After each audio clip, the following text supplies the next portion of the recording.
Welcome to TimSold Talks. Join us as we dive into all things real estate, talk about business, food, cars, and much more with industry experts. Dream it, believe it, achieve it. Welcome back to another episode of TimSold Talks. Very honored to have Coach Saran here from the Gators Basketball Academy join us. Thank you very much for coming on, Coach. Hey, it's good to come, man. I appreciate your invite. Happy to hear and excited to see what you have to hear. Share with us. But before we begin, I just give a quick shout out to Eatable Popcorns, our sponsor for the podcast. Amazing homegrown Canadian story. What started as a mom and pop shop into this kind of multinational conglomerate now, and their claim to fame was this past season at the Oscars, they were in the goodie bags. So all the celebrities and high level executives tried their stuff, really liked it, and they got some big movie contracts or partnerships coming up to be released in the near future. But let's try them up. We got two flavors here. We got coconut lime margarita and strawberry and champagne. So please try some. Okay, cool. Very country, very gourmet. You're not going to find these flavors anywhere else. So if you guys want, there's going to be a link down below. You can check that out as well and get a little TimSold discount there. For sure. But before, let's concentrate on what we're here to talk about. So Coach Saran, tell us about yourself. You've been with the Gators now for how long, and your whole history? Let's go through that. So I've been with Gators for a while now. Yeah. I originally started. So let's take it one step back. So let's go to grade 5 when I first picked up a basketball. Yeah. Yeah, I picked it up and I fell in love with it. Like I used to play soccer. I used to play football. Soccer wasn't the best because I got moved all the way back to a goalie. Yeah. And then like playing without gloves sometimes, like you'd be surprised I broke my thumb one time. Yeah. And I was like, this is not good. Like, what am I doing here? It's not as fun. I'm sitting back here so long. I'm not as active, That's why I like sports. Yeah. I was like always active. Always moving, right? I like that. Yeah. So I was like, let's go to football. Yeah. Went over to football. None of the guys my age were playing. It was always the older guys playing. So you can imagine how that went. Yeah. I was just getting bullied down the football field, So eventually I was seeing some guys play basketball. I'm like, let me try this out, right? Yeah. And basketball was my thing. Like I enjoy it. I enjoyed the challenge. There was so much to it, like the different moves and stuff, to the point where like I would start dribbling a basketball to school. Yeah. Like doing little things like even simple stuff like crossovers. I was losing the ball. And I was worried, oh shoot, is that car gonna run over my ball now? You know what I mean? So I was always challenging myself bit by bit, you know? And I realized it also helped me in school too. Because in school now I was more positive when it came to challenges. I wasn't always like, oh, this is gonna be tough, it's gonna be rough. I was like more happy about it, I was like, this is a cool challenge, let me accept it, you know what I mean? So that's why I enjoyed it, And then from there, I made my basketball team at school. Nice. And then in grade 5? In grade 5. Wow, okay. Yeah. So middle school, right? Yeah, middle school. I was team. Middle school, Donald Cousins Public School, and then grade school. And then from there, I wasn't one of the best players at all. I was actually like the last player on the bench. I was tall, so I had that advantage for me, and that's probably why I got picked up. I'm not gonna lie to myself, And I really wanted to improve because for me it was like I never ran before. I never did all of this like hard work. I was a little bit chubby, you know what I mean? So running the suicides, anytime we did any type of exercises, I was usually the last person there. And even though I had a lot of encouragement, it sucked. I hated it. So it really brought that fire out of me. And from that year, I started started training with Coach Ken. Okay. Yeah. I started training with Coach Ken. So I had a friend of mine who played Gators rep already. Okay. So he was training with Coach Ken, and I started training with Coach Ken. Yeah. And Coach Ken was kicking my butt. He's kicking my butt, Like I was dying in practices, Yeah. But it was awesome, bro, because then again, I was getting better. Yep. It was helping me on the court, getting faster, getting stronger and stuff like that. And then from Coach Ken, he recommended me to try out for Gators. Nice. So the next year came, in grade 6, that's when I tried out for Gators, and I made the team. Nice. Fortunately, right? It was good that I made the team, and I was really happy about it. And all the hard work paid off because if we take a little step back from there, grade 5 to grade 6, the 2 months that I had off, I cut down 31 pounds. Oh, wow. Yeah, it was a big summer for me. Literally the only thing I did was run on the treadmill, go outside, play ball, get home, do push-ups and squats and lunges, and I do my calf raises and stuff, and that's it. Yeah. It was everyday routine. Yeah. And my parents were concerned sometimes. They were like, I think you're running on the treadmill too much. Like, it was hours sometimes, Because, like, I always tell people the hardest part is starting. But once you get on there, you can go on forever. You can go on forever. You don't stop, right? Yeah. I remember, it wasn't the healthiest thing to do. Now that I look back at it, like I should have took more breaks. But like there was days where I was on the treadmill for like 2.5 hours. Just running. Run like a marathon. Cut it down to a jog. Go back to the run. Cut it down to a jog, and just keep on going. Because I really wanted it, man. I really wanted it, right? And so grade 6, I made the team. Once again, I was in that area where I wasn't the best player on the team. I was like the worst player on the team, So I had to continue working. Like I was always leveling up every year, but my surroundings were still difficult for me, if you get what I'm saying. Because I went from playing outside at recess to playing with guys at school that were good, and then playing with rep players, right? So it was some good changes, big changes, right? And then from there, I had a younger brother come in. You know what I mean? And so I continued playing on Gators, and then my younger brother, my dad was like, hey, why not start him now too? We started you pretty late. We'll start him pretty young. So shout out to my dad for that. So we brought him over to the mini baller session at Gators Development, right? And I met the coaches there. I seen the environment. It was really fun. It was really cool. And the coach said to me, hey, why don't you come volunteer? Like, come help out a little bit. Like, your brother's here, like, you look like you enjoy it. You're smiling on the side. Come help out. So I started helping out. And from there, it was like every Saturday I was there helping out, unless I had games or a tournament or something like that.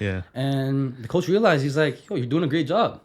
You're doing a good job. Like, you should continue helping us out. And then from there, that's where I started my story, right? Wow. And Coach Junior, shout out to Coach Junior, bro. I love Coach Junior. He changed my life, He was really the one who like taught me the ropes. He showed me everything, and he didn't just show me basketball. He showed me everything behind the scenes with basketball. Like where it comes to kids off the court, their behavior in school. Are they studying? Are they getting are their grades up? Grades, you know what I mean? Are they respectful to their parents? Right? Like one of the things I do with my kids right now is when they come into practice, they're expected to put their bags properly, their shoes properly, and their water bottles properly. Like that's first things first. They need to stay organized, And then even little things like, I used to have kids like throw their balls at their parents and be like, hold on to this. I'm like, no, we're not doing that. You guys are going to go put them away. You guys are going to stay organized and you guys are going to do this, you know?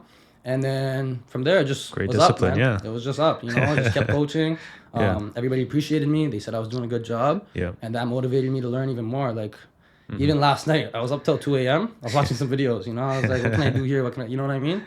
So kind of got obsessed with it. And that's why I feel like I do a pretty decent job. And No, it's great advice for anyone listening. It's like whatever it is that you're doing, get obsessed with it so 100%. You have this continuous improvement process, 100%. Right? Yeah, I always tell people to chase their passion. Even with players, like I don't keep them in basketball only.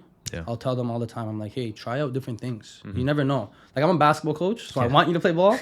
But if you enjoy something else, go enjoy it. Go have fun, because you got to enjoy life, man. Gotta enjoy life. No, you gotta enjoy what you do. 100%. And so you said, is this your first year coaching full time, or is it how many years? So this is my first year coaching full time now. It is pretty hectic, but honestly, this is what I asked for. This is what I prayed for. So I'm glad that it's finally happening now. All the hard work's paying off. No, it's good. Now you wake up in the morning, you got a bunch of things to do. Before you go to sleep, you got a bunch of things to do, and it's an everyday hustle now. Like, things come up, and you got to get it done. You got to get it done because the longer you take, it just gets worse. Right? It just piles up. The list piles up. Right? And I learned the harder way because I can't lie. There's times where like, oh, my knee's bugging. I don't really want to work right now. I'm just going to chill. The next day I'm like, why did I do that to myself? Just get it done. Just get it done. So like even these things that I learn in life, I tell the kids all the time. They don't take my advice now, but later down the line, they realize. And like I have kids come to me and tell me like, hey, coach, I appreciate you for telling me this. Because in the beginning, I'm not going to lie, I didn't listen to you. But now, like, I started listening to you, And that puts a smile on my face, like, knowing that, okay, cool. What I said is helping them out now. You know what I mean? Yeah. No, because you're kind of like a coach is like a mentor to the kids, right? Like 100%. When you're on the court or off the court in practices, you're helping shaping their worldviews, right? So, amazing job. And so you're coaching first year. Can you talk about some of the programs you're doing or what? Yes. So currently right now, so I've been at Markham Gators Development for a while. I've been there for a couple of years now. I'd say it's almost been like 8 years. Wow. So it's been a while. And honestly, I love it. I love it. Like every Saturday, I wake up in the morning. You'll feel a little bit fuzzy when you wake up in the morning, but like I'm getting ready like right away. I'm hustling out of bed. I'm like, I get to enjoy this job. You know what I mean? And so then I have that going on Saturdays. Throughout the week, I do some training for Coach Ken on the Proving Grounds. Along with that, I also do some training of my own when there's availability. Nice. And all over the place, man. The training is going it's going great, man. It's going great. So just continue pushing that along with growing development and along with helping Coach Ken as well. So just continue to push, but it gets busy. It gets busy. It gets busy, And honestly, I'm not mad. I'm actually happy about it, right? Yeah. And slowly just working towards more things now, you know? But you guys have to stay tuned for that. Yeah. Big things coming. 100%. So from your coaching experiences, what are some of the memorable, like, kind of students or outcomes or experiences that you've had? Honestly, Yeah, it's a memorable experience, like, every time. Yeah. Every time. Like, as a coach, it kills me when my kids aren't having fun and they're not smiling. But it's one of those things where, like, you gotta be okay with it. Yeah. You gotta let them work hard. You gotta let them get through that. But honestly, like, I can say this every day. Every day, like, I see something where, okay, cool, my kid fixed up his form. Yeah. This other kid fixed up his layup. This other kid is now, he's not putting down the kids or he's not yelling at the kids. He's actually giving them a fist bump and telling him it's okay. Yeah. You know, and when I see stuff like that, I'm just, like, really happy. You know what I mean? It brings, like, the smile out. It's like, this is why I do this. Yeah. You know what I mean? So every day, bro. Every day, I always see something, you know? And, like, for example, 2 weeks ago, I had a parent come up to me and say, so I've coached with other programs before in the past, and then I've left, I've done my own thing, but I've had players from different programs come over and say, Coach, we've been looking for you. You know what I mean? And I'm like, hey, what's going on? Like, it's been a while, you know, how you guys doing and stuff like that? And they're like, hey, he or she really, really wanted to come coach with you again. I'm like, oh, why is that? What's happening? And he's like, they just enjoy your coaching. You know what I mean? And, like, nice. Again, puts a smile on my face, you know, to be able to see that this player didn't like basketball. Yeah. He didn't like basketball in the beginning. He didn't enjoy it. Yeah. But the fact that now he enjoys it, he has fun with it, and he works hard. Like, I heard he's working hard in school now, like, way harder than before. Because he saw some video on the internet where it said, if your grades aren't here, you can't play ball. Yep. You know what I mean? So it's just good to see that now because of basketball, he's able to push himself, you know? And hopefully he has a great career, you know what I mean? Amazing. Yeah, I know. The true, like, life-changing stories that you're kind of, like, talking about, right? Like, 100%. And you're shaping them when they're younger too. Are you talking 100%. About the development program? So these are for younger kids. Like, how old typically? So the development program. So our mini ballers start from 4 to 7. Okay. So they're really, really young, you know. And with that group, they're pretty much just having fun. They're learning, like, some of the fundamentals, you know, super basic stuff like learning to jab, triple threat, you know, dribbling the ball, keeping their eyes up. But it's also very important because you want to have as much fun as possible, but you also need to shape them up for, like, their next years. You know, like, we can't just have them doing whatever they want because it sucks, but I've had players come from different programs and they were just doing whatever they want. So they don't necessarily know that this is a double dribble. And, like, that's something really important. They can't double dribble, right? And they can't be traveling, right? And, like, even other things, like, some players don't know what a guard arm is. Like, when you're dribbling the ball, you got to protect the ball. Especially at that age. There's not a lot of moves and stuff. It's pretty much them dribbling up the court with their guard arm out and shooting the ball, right? So, and then the group after that is 7 to 10. And then right after that, we have 10 to 13. Okay. And then sometimes we have high school guys. The high school guys aren't as serious sometimes. So it really just depends on the numbers and stuff like that. But, those guys are pretty much there to work hard and hopefully make rep teams in the future. Mini ballers, there's not so much of a focus on them making rep teams. It's more of them having fun and learning little things. But the other two groups, we really push them to become rep players. Don't get twisted though. Those guys are always happy and stuff. They're laughing and stuff, you know? But they're also sweating. They're drenched. You know, they're working hard. Because at the end of the day, my goal is to move them up. That's what the parents want. That's what the kids want. So that's my job to do. Move them up, you know, and as soon as possible. Get them good But also make sure that everything that's supposed to happen happens. Because sometimes there are times where a parent wants to push their kid to move them up. And as parents, everybody wants to do that, right? It makes sense, right? But I try to let them know, like, hey, he needs to fix this and this before he moves up. Because otherwise, it's going to be tough. And I don't want you guys spending this much money and traveling this much. And don't forget, it's not once a week now. It's twice a week. Right? Plus Gators League, which a lot of people are fortunate to have at Gators, right? An extra day of practices, right? And that's 3 days out of your week. Along with weekends where you got to travel. So I was like, you might not enjoy it if he's messing up a lot, right? Why not just fix these things and then be ready? Right? It's the fundamentals, right? Exactly. The fundamentals are really important, man. Really important, you know? No, I would say, like, a lot of the coaches we kind of bring on here, they're already teaching about the rep and, you know, like with the prep, some higher level ones. But it all starts from the mini ballers, like from the fundamentals, from the development. And that's how where you develop the passion, the interest, some of the routines. And and then that translates to, you know, each step of the way as you progress, right? So, 100%. No, it's a great job. we kind of talked about this, but what kind of key skills do you kind of prioritize in, player development? So some of this, there's a lot of skills. Communication is very big. Respect is big. Yeah. And like I said, organization is big. Yeah. So those three, honestly, there's so many skills. Like I'll probably forget them right now, and I'll always, because I'm the coach that's always just saying it. I'll pause my practice and I'm like, hey, why is the gym silent right now? You can't be silent. Like I coach a U10 team right now, and they're tiny little kids. You know what I mean? So when they dribble up the court, they're like whispering the plays, and like it's funny, it's cute and stuff, but like the other day I tell them, I'm like, hey, what's going on here? The gym is gonna be loud, right? And they never realized till that first game, because some of them haven't played rep before, right? And they were coming up to me, Coach Saran, you were right. You were right. I'm like, it's okay, man. Like we'll fix it up, So communication is big, man. Whether it's call this screen, left, right. And like a big example of why communication is so important is I heard about a player who got badly injured. He got a concussion because a teammate didn't call it a screen. Oh, right. Okay. So it's not just communicating to play good and win games. It's also to make sure there's safety, right? Yeah. So they know. There's huge athletes out here, man. They're really strong. It's physical sport, right? Yeah. So you got to be careful. You got to make sure you communicate, right? And then respect is big, especially nowadays. Yeah. Because everybody's got their little like taunts and stuff. They want to celebrate and stuff like that. And I tell them all the time, I'm like, hey, you guys want to celebrate? That's cool. Yeah. But let's not do any of those crazy celebrations where, you know what I mean? Where like you're pointing a gun at the guy or like a fake gun or like keep the trash talk to like a minimum. Just play. Just play. Yeah. Let your game show up. You know what I mean? When you hit a 3-pointer, everybody's already looking at you. What do you really need to, you know what I mean? Get back on defense and play some defense now, right? Yeah. And organization's huge because they need to stay organized at home too. Like, I'm pretty close with my parents and my players. So like at times, like they'll invite me over to lunch or something, or like a birthday party, a get together, whatever it is. Yeah. And like I walk into my player's room and I'm like, hey man, what's going on here?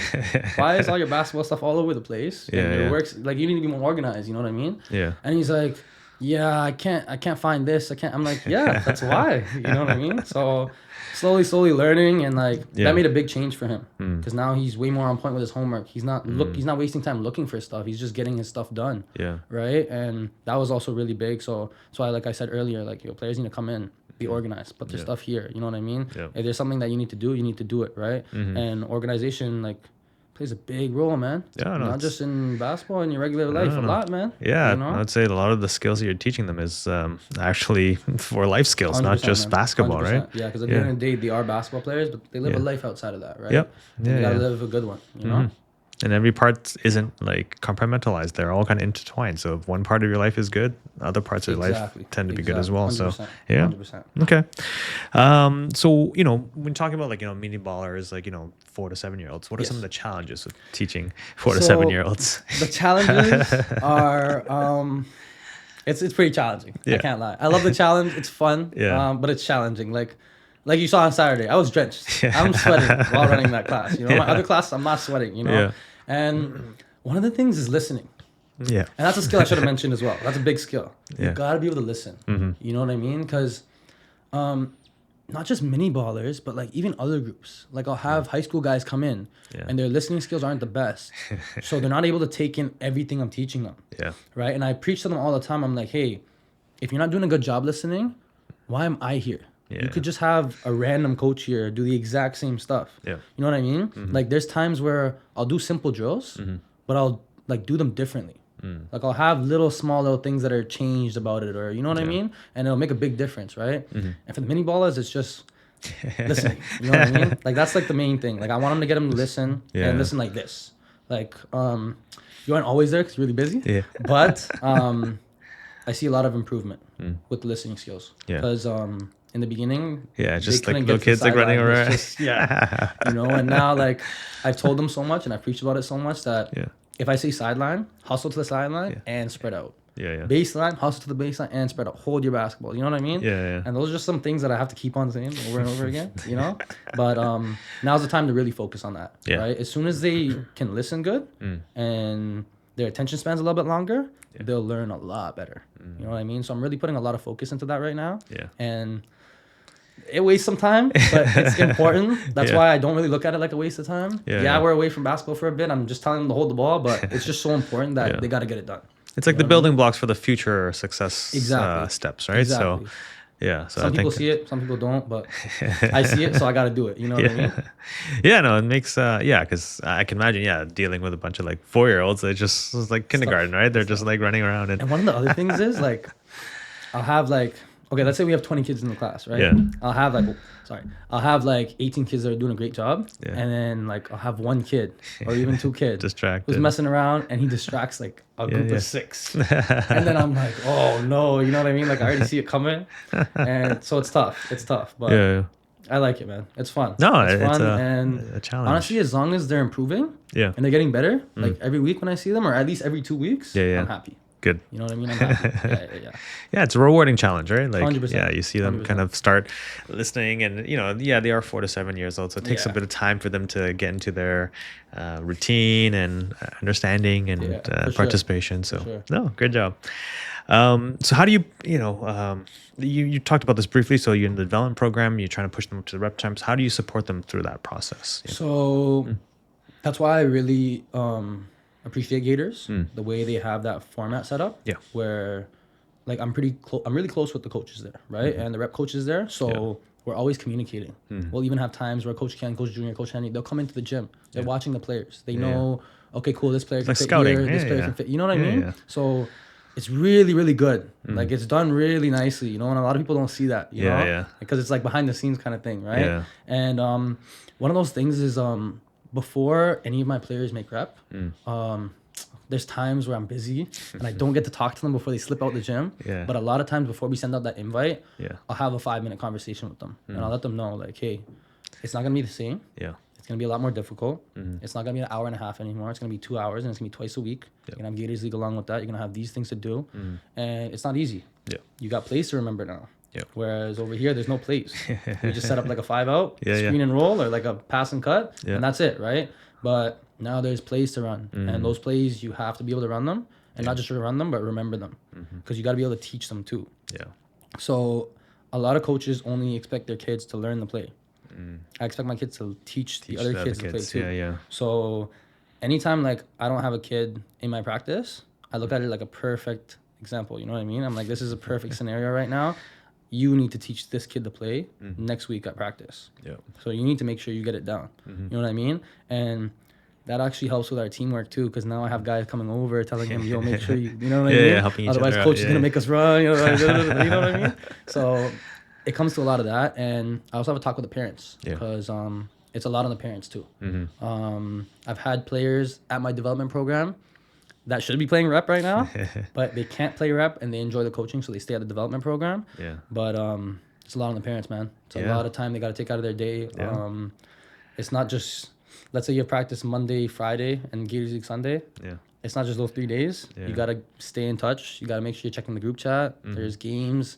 Schedule changes all the time, right? And you got to make sacrifices, man. Yeah. Like I just had some parents talking about it was their birthday. They wanted to go out. You know what I mean? They want to leave the country, but unfortunately they're stuck in Collingwood with me for the tournament, you know?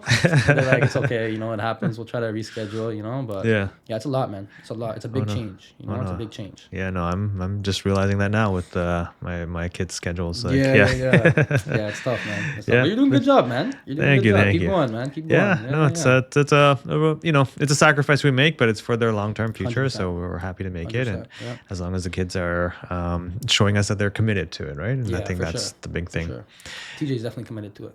And the thing is, TJ is a good coach too. Yeah. Because I see it. Like, TJ could be a great coach in the future. I don't know if you saw it or not. Because, like, I see some of those things that I used to do way back. Yeah. Like, he doesn't wait for me to tell him things. If he notices something that he can fix, he goes and fixes it. You know what I mean? And that's really good. Yeah. And that's hard to find from coaches because, like, a lot of coaches don't know this, but I'm really watching them. Like, I watch them when they work too, right? Yeah. So I'll notice that a coach notices something, but he looks away from it sometimes, and I'm like, hey, did you see this? What's going on here? So just slowly fixing towards that stuff. No, thank you. TJ's on point with it, Thank you for your guidance. I'll let him know. Good. Thank you for that. For sure, man, for sure. Obviously it's a first year coaching. 5 years. Where do you see yourself in the future? Where do you want to be? A couple of years in the future. Yeah, a couple of years in the future. Honestly, like my biggest impact comes from the training. And a lot of people don't believe it, but it's because I can't be everywhere. Yeah. You know what I mean? Like I can't coach this rep team, this rep team, this rep team, and this rep team, right? But when it comes to training, all those guys can get in the gym with me, right? So with the rep team, you're kind of like stuck with a certain group of guys. Yeah, you can do training outside of it, but all those guys can come train with me anytime they want. Like they're not necessarily like, I can't say, oh, I have a rep team to coach and I can't coach you guys. I have training available this day for you guys. So if you need to come in and work on something, it's available, right? And so in the next couple of years, I need to make it to a point where I build a team, right? And I get a coach with me, or I get a couple coaches with me. And then from there, we can keep on growing, right? And hopefully I can be a little bit less hands-on and have some trusted coaches do their thing, you know? But like we spoke about earlier, it's tough finding staff. It's very tough finding staff, especially staff that really want to do their job. You know, a lot of people just want to work to get the bills paid, right? And I don't blame them, but this is youth basketball. So I tell them all the time, like, this is not something you get into for money. It's something you get into to help the next generation, right? Because you're either going to destroy these kids or you're going to set them up for like a great future. Or you might not do it. Like either of the above, right? But you want to set them up for that good future, you know, and that's why you should be here. You know what I mean? So I'm really pushing that training. Some of my guys are doing a lot better, you know, and I can see it. And once again, it makes me really happy, you know, and it makes the parents happy. It's a win-win for everybody. You know, and that's what I'm about, you know? Yeah, no, you're like a proud like mentor, right? Because like then your disciple, your apprentices are flourishing. They're using the skills that you taught them, and they're achieving accomplishments. You know? So 100%. But I always tell them like, yo, you guys gotta stay healthy though. You know, because me personally, I didn't go to school for kinesiology or strength. Like I didn't go into any of those fields, right? I know a lot of stuff because I've learned it from all the times I've gotten injured, right? Going back to physio, going to see this doctor, what you're supposed to do, what you're not supposed to do. So I tell them about it all the time, but it's one of those things where parents don't really focus on it. And they don't realize till later on. And like that's why I share my story with these guys all the time. I'm like, hey, I literally cannot play basketball anymore, right? To the level I want to play because my body's so screwed up, right? And they think, oh, one injury happened, it's okay, it'll go away. But you forget that one injury will cause imbalances in your body, and it's just like a domino effect. It doesn't stop. You know what I mean? Like you might be okay for a couple months, and then boom, something pops back up, right? So it's really important to take care of yourself, you know? No, and you got to treat it properly. Otherwise, it's a lingering issue, and it prevents you from 100%. playing at full capacity. I thought I was a machine when I was younger, bro. I thought I was a machine, you know? I needed somebody to just tell me, just take that step back.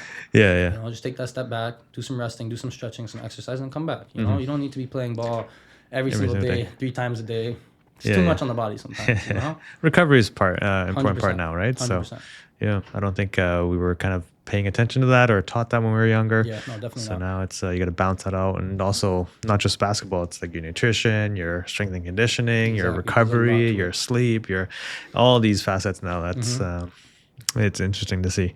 So as we kind of wrap up, for the time, as we wrap up, there's 2 questions we always like to ask our guests just for a little bit of fun. Okay, cool. And the first question is, what's the one feature of your dream house that you'd like?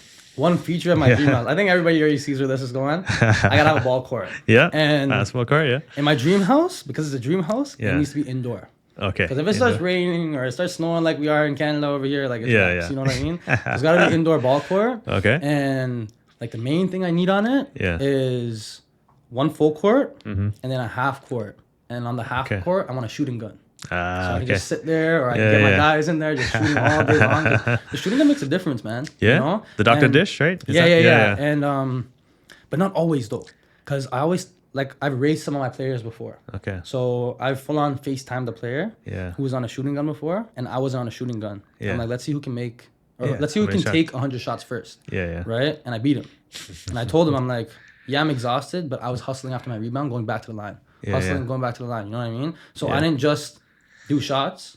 I grabbed rebounds. I dribbled back. I squared up my feet and I took my shot again. You know. So it's good and bad, but it's not bad to get on the shooting gun sometimes. You know. No, it's a good practice tool, right? 100%. So all right, so basketball court and shooting gun. I can find a few listings for you. For sure, man. We'll send those for you. Keep them for the future.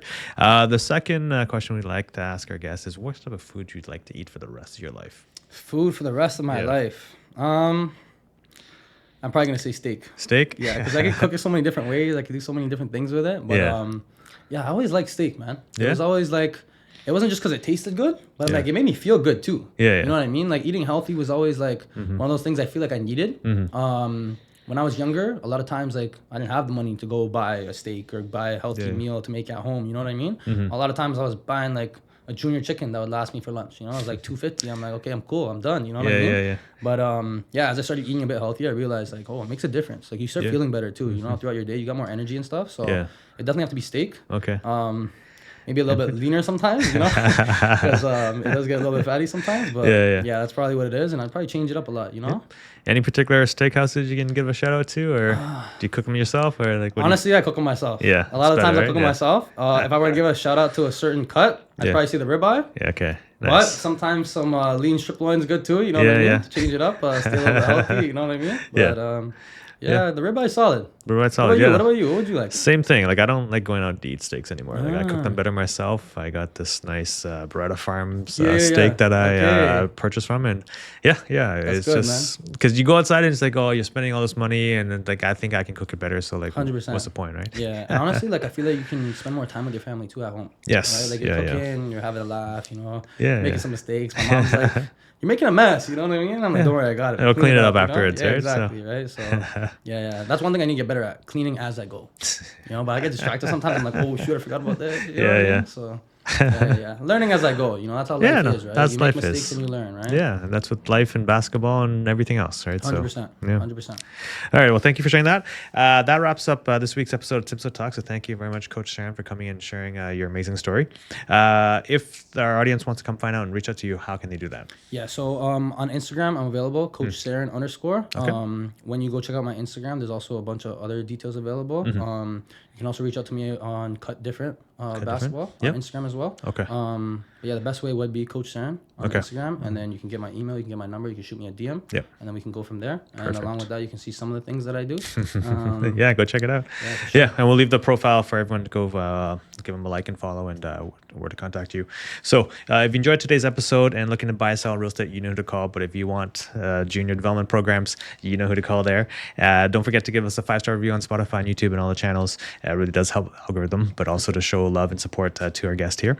Remember, guys, dream it, believe it, achieve it. It's a beautiful day to sell homes. Thank you very much for listening, and thank you very much for coming on, Coach Saran. Appreciate you, man. Thank you. Hi, I'm Tim Saran, and I proudly lead the TimSold team. We're voted as one of the top 3 brokerages in Markham, and we will sell your house fast and for top dollar with the least amount of hassle, or we guarantee to buy it. Call us today and start packing.